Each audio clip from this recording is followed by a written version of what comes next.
इंदौर 5 बार स्वच्छता में नंबर 1 आने के बाद अब इंदौर को सेफ सिटी बनाने की कवायद शुरू कर दी गई है। वहीं आज इंदौर कलेक्टर मनीष सिंह ने मीडिया से चर्चा के दौरान कहा कि इंदौर में जल्द ही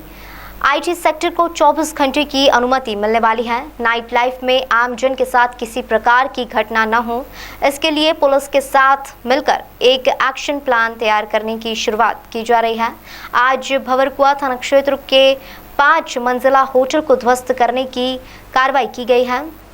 इंदौर शहर को सेफ सिटी बनाने के लिए अब हर छोटे बड़े अपराधियों और माफियाओं के खिलाफ सख्त कार्रवाई की जाएगी। वहीं इंदौर पुलिस कमिश्नर हरिनारायण चौहारी मिश्र की तारीफ करते हुए इंदौर कलेक्टर ने कहा कि पुलिस आयुक्त हरिनारायण चौहारी मिश्र के नेतृत्व में सिंडिकेट ड्रग की बरामदी में पुलिस ने उल्लेखनीय कार्य किया है। उन्होंने कहा कि युवाओं को ड्रग्स के जाल में ढकेलने वालों पर जिला प्रशासन और पुलिस प्रशासन मिलकर कठोरतम कार्रवाई करेगा। बधाई दूंगा इंदौर में जो अभी चारी सर की टीम ने जो सिंथेटिक ड्रग्स की जो अभी भी एक खेप पकड़ी थी, पहले भी इसमें कार्रवाई की गई थी। ये बहुत बड़ा सब्जेक्ट हो गया है। नशे से हमारे युवाओं को बचा के रखना। जितने भी ऐसे माध्यम हैं जिसमें कि युवा हमारे नशे के संपर्क में आते हैं या गलत संगत में पड़ते हैं, उन सभी को भी कंट्रोल करना ज़रूरी है। पुलिस को भी हर थाना क्षेत्र में, क्योंकि नशा लेने वाले हज़ारों की संख्या में होंगे इस शहर में, तो कहीं ना कहीं जब नशा लेने वालों को मालूम रहता है कहाँ से नशा मिलेगा, तो ये पुलिस तंत्र को या हमारे तंत्र को भी मालूम रहता होगा कि नशा कहाँ से मिलेगा। ऐसे सारे सप्लायर्स को या इसमें जो भी लोग इन्वॉल्व हो नशे के उस क्षेत्र में, इसको भी सख्ती से कुचलने की ज़रूरत है। हम लोगों ने इसी क्रम में जितने बार्स हैं, होटल्स हैं, जहाँ भी हम लोग को लगता है कि युवाओं को, कम उम्र के युवा भी जा रहे हैं वहाँ पर और युवाओं के लिए एक पॉजिटिव एटमॉस्फेयर नहीं क्रिएट हो रहा है उस बार में, ऐसे सभी बारों को बीच में सील करने की कार्रवाई हम लोगों ने की थी। और आगे भी कहीं मालूम पड़ेगा तो ऐसे पब और बार को सील भी करेंगे। और बार बार शिकायत आएगी किसी पब और बार की, तो उसमें फिर और भी सख्त कार्रवाई की जाएगी। चाहे उस बार संचालक पर रासुकाई कार्रवाई करनी पड़े, चाहे उसको डिमोलिशन अगर लीगलिटी चेक करनी पड़े उसकी। किंतु ये बहुत महत्वपूर्ण विषय इस समय चल रहा है कि नशे की लत में जो युवा वर्ग जो जा रहा है, चाहे लड़के हों चाहे लड़कियां हों, या जो हमारे अन्य व्यक्ति के जो ग्रोन अप लोग भी इन्वॉल्व हो रहे हैं किसी फ्रस्ट्रेशन में या परेशान होकर, ऐसी चीज़ों से उन लोगों को बचाया जाए। फाइट बहुत बड़ी है। मैं ये नहीं बोलूँगा कि इस फाइट में कोई बहुत एग्रेसिवली हम लोग अभी सफलता की ओर बढ़ रहे हैं, पर हाँ, पुलिस काम अपनी जगह कर रही है, हम लोग काम अपनी जगह कर रहे हैं। जहाँ भी इन्फॉर्मेशन आती है, मैं मीडिया से भी अनुरोध करूँगा किस प्रकार की गतिविधियाँ जहाँ भी चल रही हैं, शक हो जहाँ पर कि ड्रग्स चल रहे हों, आप लोग हम लोग को बतलाएं, हम लोग इमीडिएटली उस एक्टिविटी को कुचलने का प्रयास करेंगे।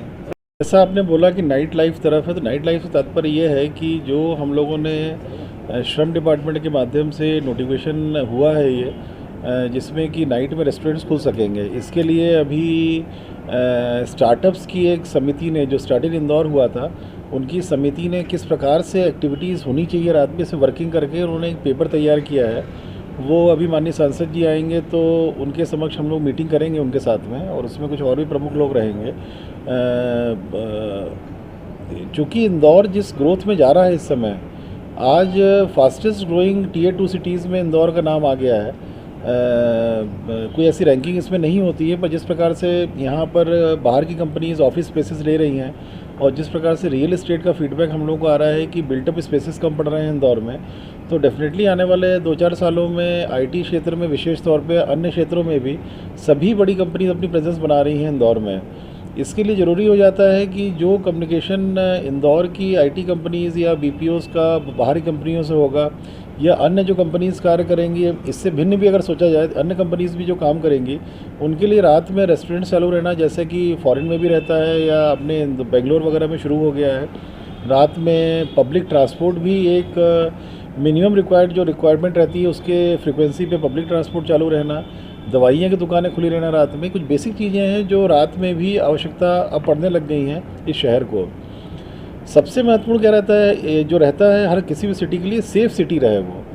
सेफ़ सिटी से तात्पर्य केवल ये नहीं रहता है कि गुंडों से मुक्त रहे, वो तो बेसिक चीज़ है कि गुंडागिर्दी और जो ये गलियों की जो ये सब हरकतें होती हैं, इन सब चीज़ों से मुक्त रहे, सख्ती रहे इसमें, और ज़ीरो टॉलरेंस पे सभी हमारे सरकारी डिपार्टमेंट्स काम करें, इंक्लूडिंग पुलिस इसमें।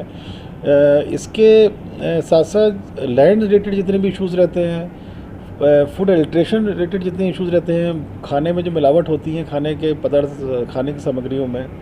या माइनिंग को लेकर के जो एक अलग तरह का एक इशू होता है, और अलग कई सारे मामलों में, जैसे फाइनेंशियल बहुत सारी इंस्टीट्यूशंस अभी खुल गई थी, एडवाइजरी कंपनीज खुल गई थी जो फ्रॉड कर रही थी लोगों के साथ में।